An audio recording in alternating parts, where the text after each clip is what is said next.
बाबा अमरनाथ की यात्रा और वैष्णो देवी की यात्रा भारी बारिश होने के कारण स्थगित हो गई, जिसके कारण भक्तजन आर्मी कैंप और बाबा अमरनाथ के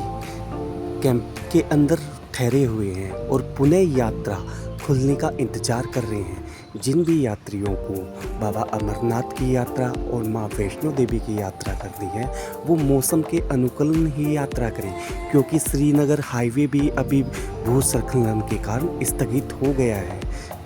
यहाँ पर आर्मी कैंप और बाबा अमरनाथ सेवा समिति द्वारा रहने की और ठहरने की अनुकूल व्यवस्था की गई है। हमारी वीडियो में आगे और अपडेट के लिए लगातार बने रहिए और इंडियन कल्चर वीडियो को